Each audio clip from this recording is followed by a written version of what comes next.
I have a face for every situation, to carefully dodge every stereotype yet fit every expectation. I can discuss Greek mythology but also get information, and through all this shape-shifting, my hardware gets lost in translation. I am a cultural chameleon, a racial Rosetta Stone. Every script and code at my job or at home, I have made my own. As I switch lanes, chip at myself at every turn, my image, the sole survivor. I might feel like I'm behind the wheel, but the script will always be the Java. I have to carefully sense every energy and accordingly choose my software, because somehow I have become too white for home and too black for elsewhere. I walk into a white room.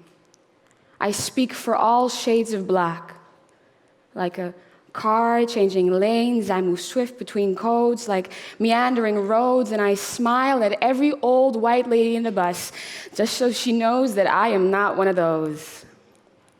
If institutional racism was a slot machine, I am the token. Black, they're taken aback, because wow, you are so well-spoken.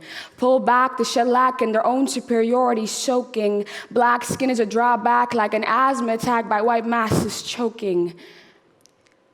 See, they don't care about you. In their game, you are just a tool. But your face gets to model on every pamphlet of the school. As long as you stay quiet, you get to be their diversity mule. So you be a good black girl. You stick with the archetype. They'll be quick to snipe. The noose gets tight for Quincy Gadio types. No place for Wecker, Davis, or Dubois. Malcolm, they'll snip your wings. There is nothing else you get to be but a whitewashed Martin Luther King. See, apparently, he only had dreams. And dreaming is all you get to do. For criticism, demands, or full human rights, you do not have the right hue. Did any of you know that Nelson Mandela was labeled a terrorist? See, they don't tell you that.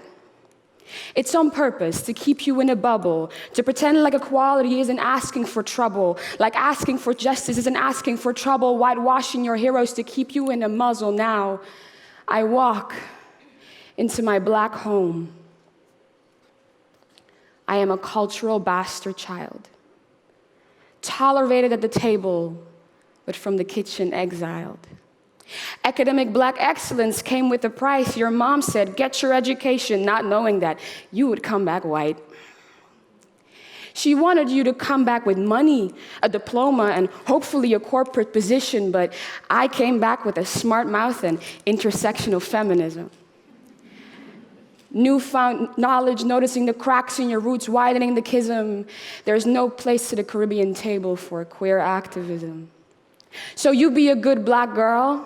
Stop talking so white. No place for feminism here. Close your legs, lips tight. The definition of blackness is hypocritically airtight. When all of our trans, queer, and disabled, we extradite. And I have been called every name under the sun.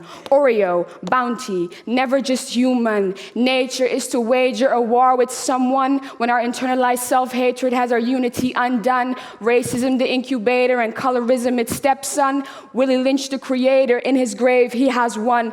Every time we consider intellect to be a white creation. Every time we consider good hair to be of straighter formation. Every time we consider alternative interests to be black card revocation. See, we think we are so inclusive. But the paradox is, we, like any community, have our codes and boxes. We consider achievements in white systems to be successes. Excellence is not awarded to those whom capitalism tosses. So, I look for myself in you. The white girl with her fist raised, screaming, "Me too." Is there space for me here? Is there space for my box braids and your equality charade? Is there space for blackness in all its shades? Is there white feminism left for the girl who wears a hijab? or the girl who is without any academic accolades. Your feminism, gentrified and allied, it is implied that even in your wokest times, you still sleep in the bed of apartheid.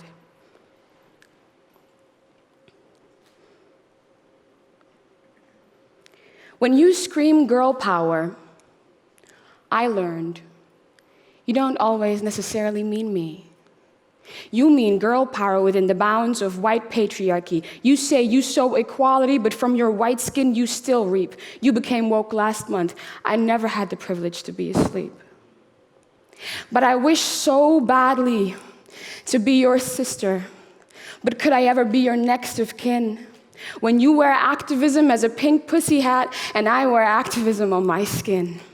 From femininity to whiteness, you code switch. Whatever is convenient whenever it benefits. And I can't even blame you for rewriting your hard drive when we all pick the scripts that allow us to survive.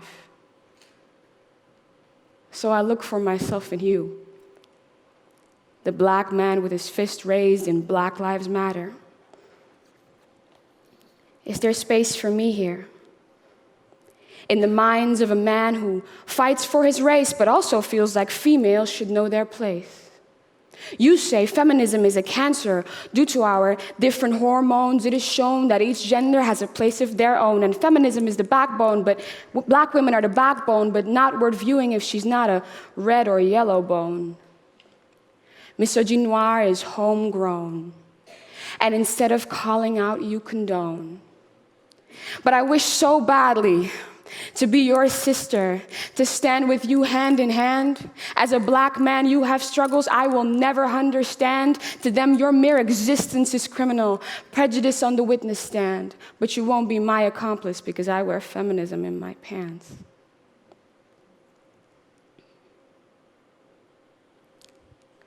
You live in glass houses. I'ma throw some bricks.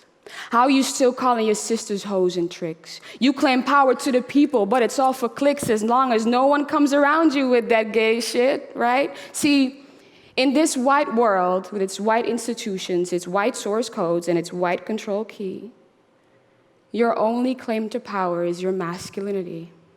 And I can't even blame you for rewriting your hard drive when we all pick the scripts that allow us to survive. So today, I'm tired of looking for myself. I'm tired of asking for space. I want to be myself in all algorithms, imperfections, and shapes. If there's no space for me at any table, if I have to mold and harden to codes, where do I get to be vulnerable? Where do I get to come home?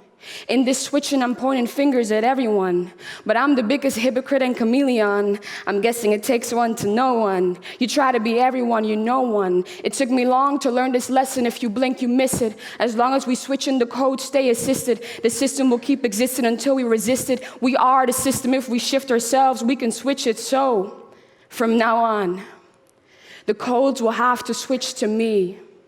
I'm not an Oreo. I'm not a bounty. I'm not for you to consume. I'm not your token, not your quotum, not your holiday costume. So it's self-reflection, our fight is progressional. Until my brothers can wear dreadlocks and still be professional. Till my sister's sex drive is not a confessional. There's no other direction but intersectional. Until that now hypothetical is accessible. I'ma flip the script and write my own scores. Dismantle your boxes, all its walls and drawers. To create my own spaces and carve my own doors. See, I wasn't freed out of shackles to be cuffed by yours.